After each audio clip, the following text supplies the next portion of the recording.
This story is respectfully dedicated to Jasper Lestrange and the Encrypted Horror Channel.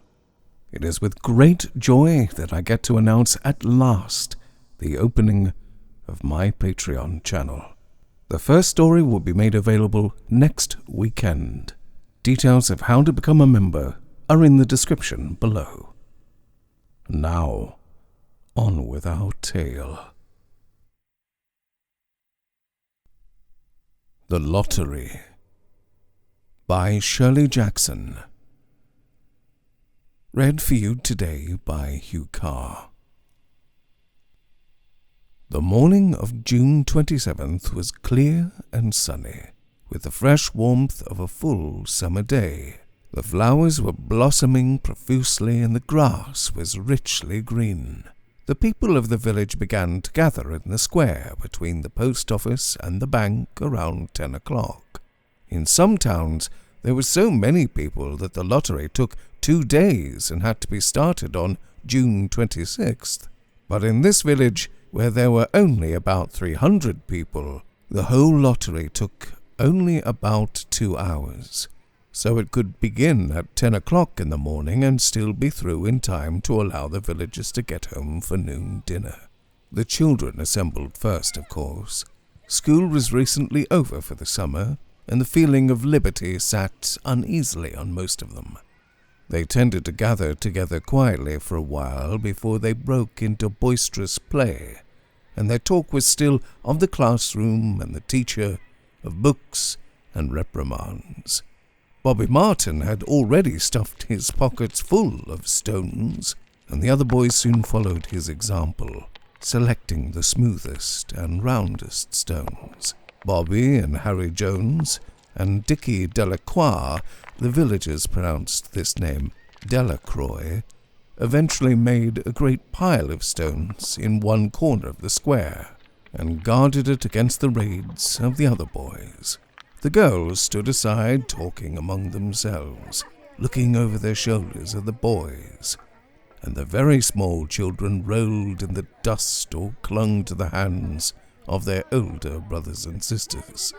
Soon the men began to gather, surveying their own children, speaking of planting and rain, tractors and taxes.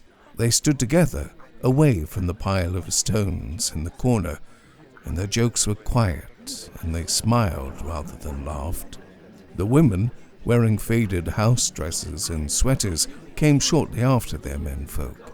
They greeted one another and exchanged bits of gossip as they went to join their husbands. Soon the women standing by their husbands began to call to their children, and the children came reluctantly, having to be called 4 or 5 times.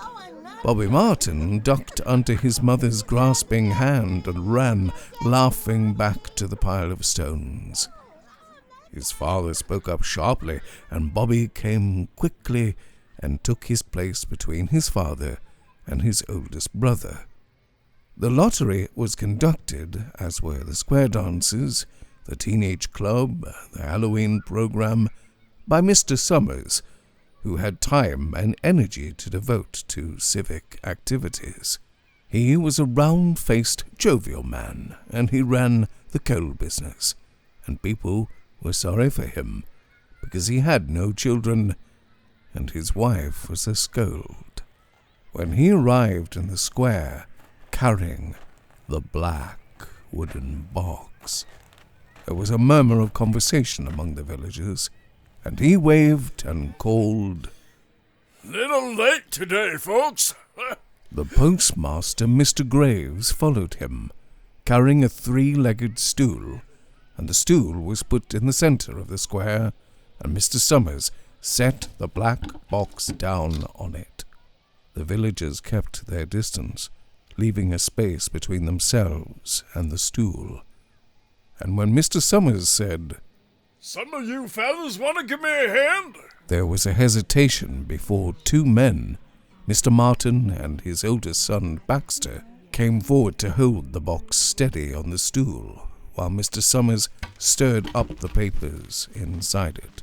The original paraphernalia for the lottery had been lost long ago, and the black box now rested on the stool had been put into use even before Old Man Warner, the oldest man in town, was born. Mr. Summers spoke frequently to the villagers about making a new box, but no one liked to upset even as much tradition as was represented by the black box. There was a story that the present box had been made with some pieces of the box that had preceded it, the one that had been constructed when the first people settled down to make a village here.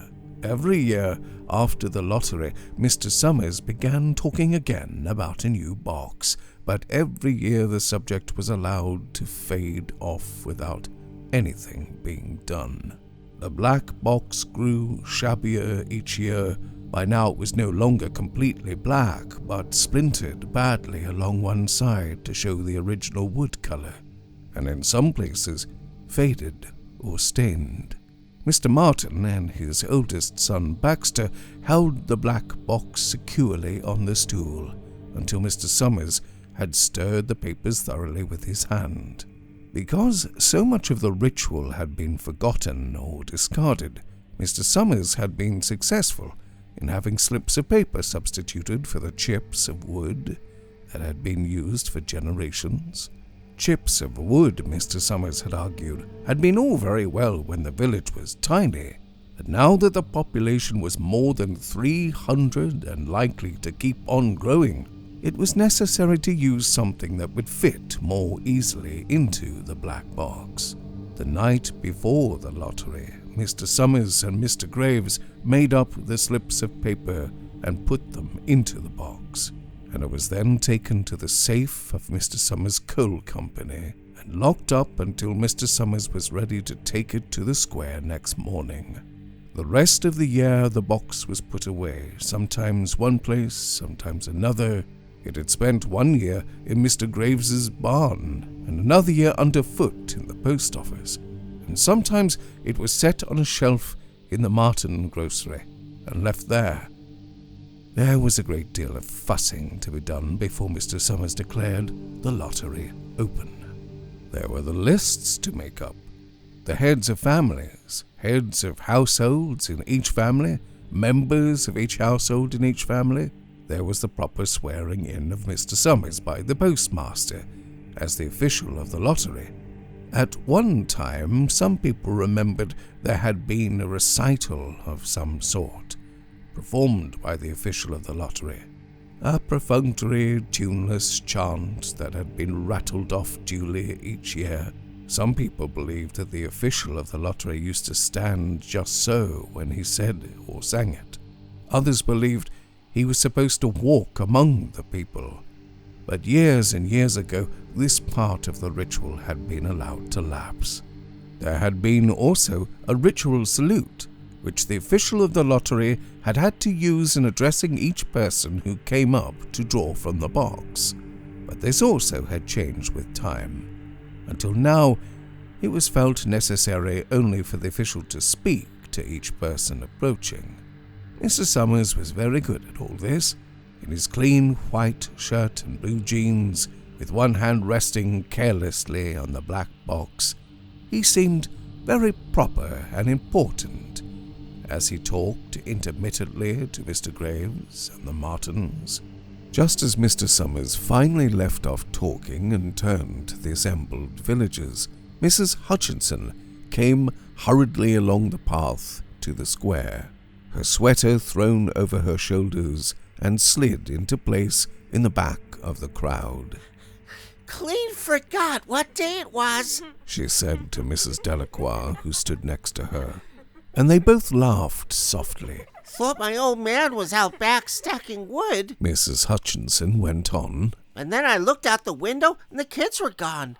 And then I remembered it was the 27th and came a-running." She dried her hands on her apron, and Mrs. Delacroix said, "You're in time, though. They're still talking away up there." Mrs. Hutchinson craned her neck to see through the crowd and found her husband and children standing near the front. She tapped Mrs. Delacroix on the arm as a farewell and began to make her way through the crowd. The people separated good-humoredly to let her through. 2 or 3 people said, in voices just loud enough to be heard across the crowd, Here comes your Mrs. Hutchinson. And Bill, she made it after all. Mrs. Hutchinson reached her husband, and Mr. Summers, who had been waiting, said cheerfully, Thought we were going to have to get on without you, Tessie. Mrs. Hutchinson said, grinning, You wouldn't have me leave my dishes in the sink now, would you, Joe? and soft laughter ran through the crowd as the people stirred back into position after Mrs. Hutchinson's arrival. Well now, Mr. Summers said, soberly. guess we better get started. Get this over with so we can all get back to work. Anybody ain't here? Several people said. Dunbar. Mr. Summers consulted his list. Clyde Dunbar. He said, That's right. He's broke his leg, hasn't he? Who's drawing for him? Me, I guess. a woman said, and Mr. Summers turned to look at her.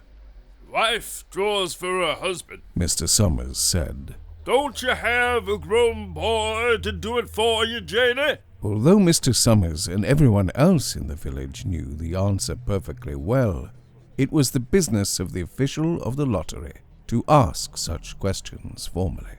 Mr. Summers waited with an expression of polite interest while Mrs. Dunbar answered.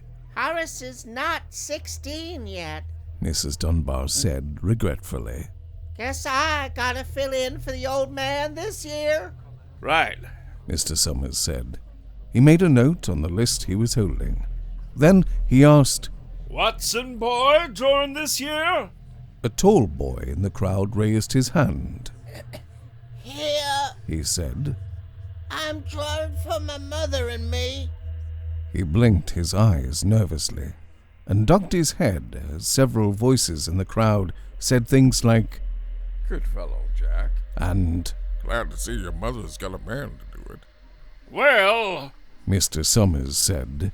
guess that's everyone. Old man wanna make it? Here. A voice said, and Mr. Summers nodded. A sudden hush fell on the crowd as Mr. Summers cleared his throat and looked at the list. All ready? He called. Now, I'll read the names. Heads of families first, and then the men come up and take a paper out of the box. Keep the paper folded in your hand without looking at it until everyone has had a turn. Everything clear? The people had done it so many times that they only half listened to the directions. Most of them were quiet, wetting their lips, not looking round. Then Mr. Summers raised one hand high and said, Adams? A man disengaged himself from the crowd and came forward. Hi, Steve. Mr. Summers said, and Mr. Adams said. Hi, Joe. They grinned at one another humorlessly and nervously. Then Mr. Adams reached into the black box and took out a folded paper. He held it firmly by one corner as he turned and went hastily back to his place in the crowd, where he stood a little apart from his family, not looking down at his hand. Allen? Mr. Summers said. Anderson? Bentham? Seems like there's no time at all between lotteries anymore. Mrs. Delacroix said to Mrs. Greaves in the back row. Seems like we got through with the last one only last week. Time sure goes fast. Mrs. Greaves said. Clark? Delacroix? There goes my old man. Mrs. Delacroix said. She held her breath while her husband went forward. Dunbar? Mr. Summers said, and Mrs. Dunbar went steadily to the box while one of the women said, Go on, Janie. and another said, There she goes. Where next? Mrs. Graves said. She watched while Mr. Graves came around from the side of the box, greeted Mr. Summers gravely, and selected a slip of paper from the box. By now, all through the crowd, there were men holding the small folded papers in their large hands, turning them over and over nervously. Mrs. Dunbar and her 2 sons stood together, Mrs. Dunbar holding the slip of paper. Harbert! Hutchinson! Get up there, Bill. Mrs. Hutchinson said, and the people near her laughed. Jones! They do say. Mr. Adams said to Old Man Warner, who stood next to him. And over in the North Village, they're talking of giving up the Narration. Old Man Warner snorted. Pack of crazy fools, He said, listening to the young folks, nothing's good enough for them. Next thing you know, they'll be wanting to go back to living in caves. Nobody work anymore. Live that way for a while. Used to be saying about the lottery in June, corn be heavy soon. First thing you know, we'd all be eating stewed chickweed and acorns. There's always been a lottery. he added petulantly. Bad enough to see young Joke Summers up there joking with everybody. Some places have already quit lotteries. Mr. Adams said. Nothing but trouble in that. Old Man Warner said stoutly. Pack of young fools. Martin! And Bobby Martin watched his father go forward. Overdyke! Percy! I wish they'd hurry. Mrs. Dunbar said to her older son. I wish they'd hurry. They're almost through. Her son said. You get ready to run and tell Dad. Mrs. Dunbar said.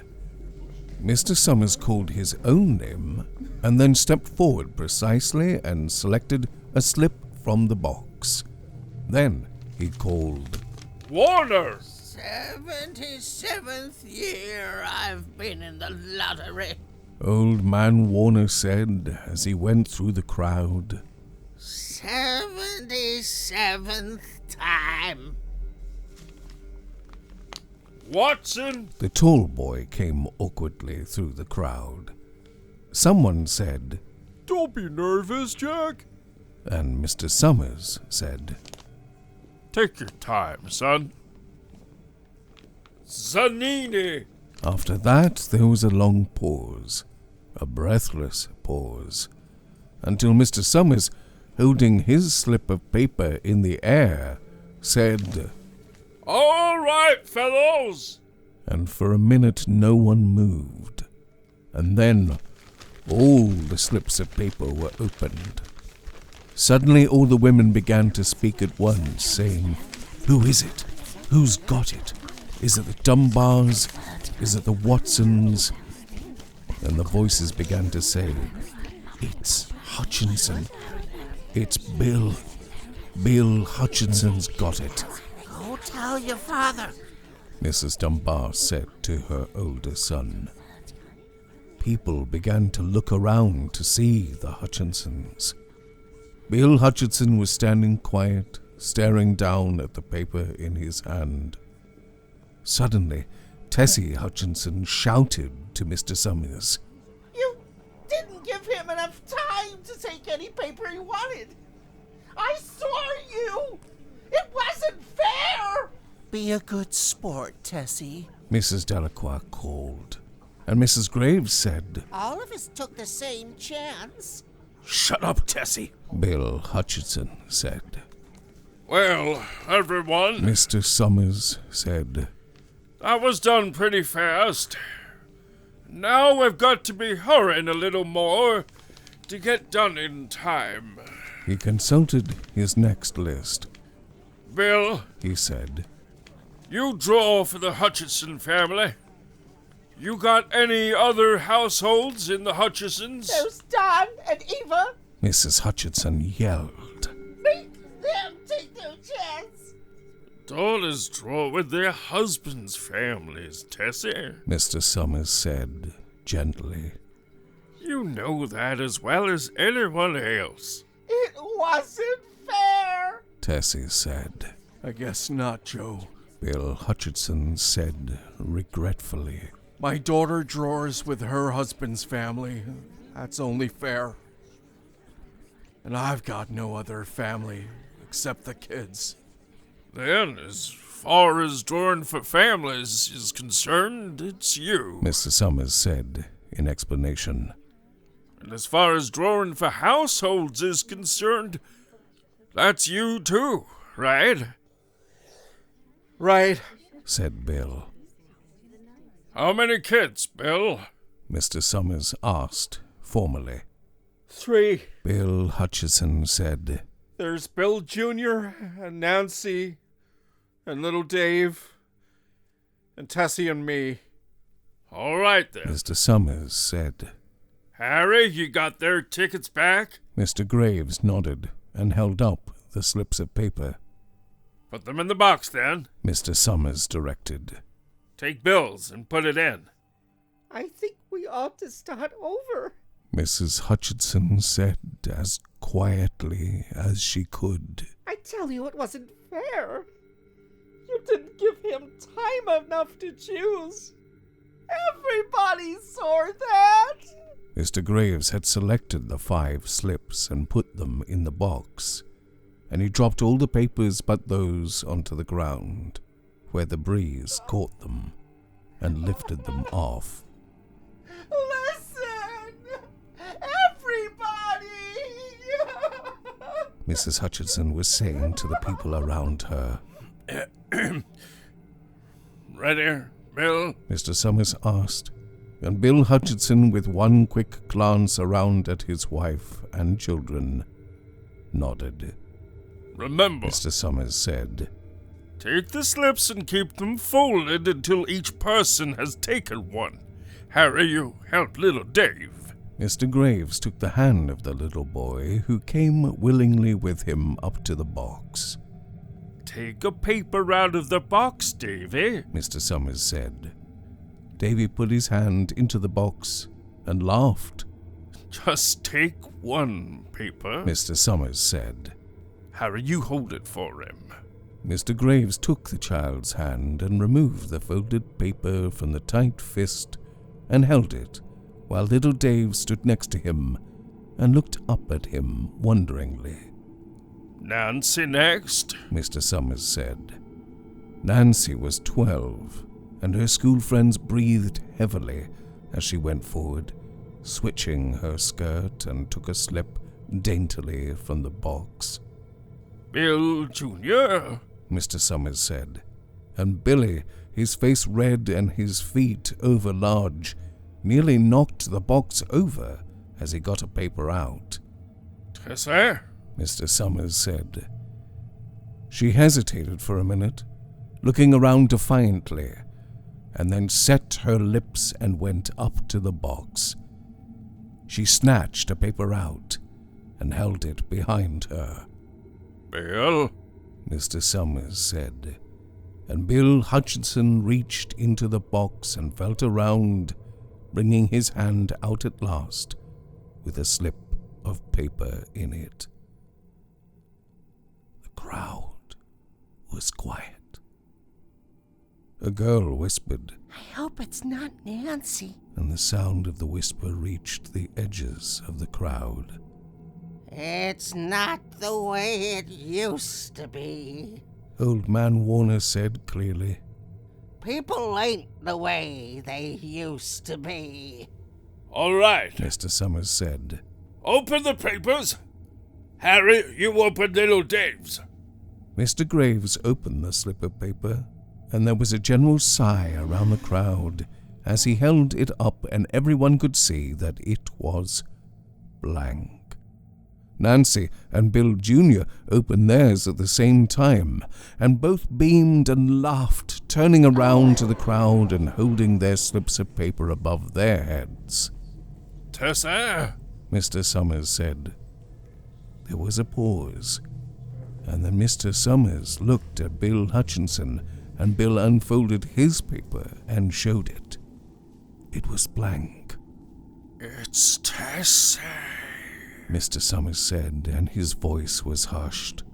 Show us her paper, Bill. Bill Hutchinson went over to his wife and forced the slip of paper out of her hand.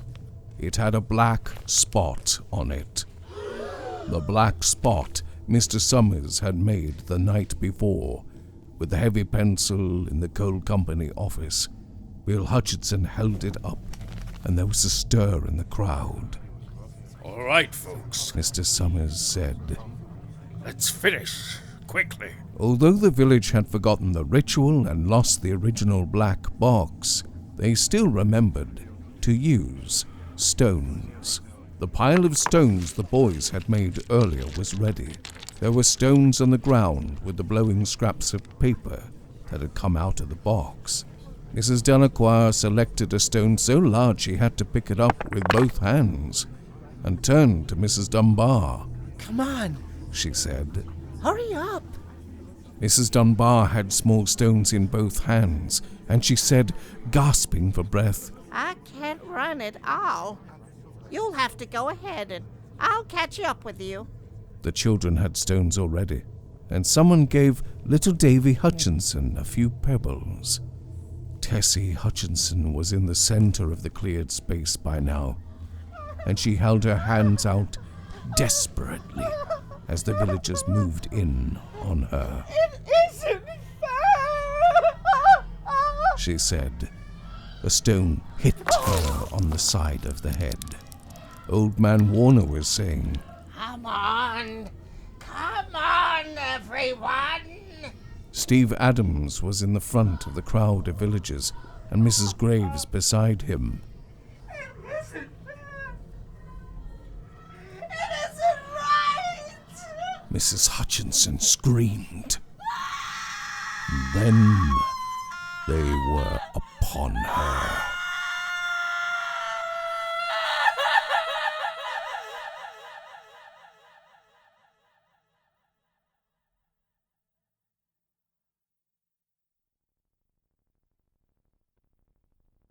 Thank you for coming to listen to this wonderful but tragic tale by Shirley Jackson. There'll be more stories on the channel in 2 weeks.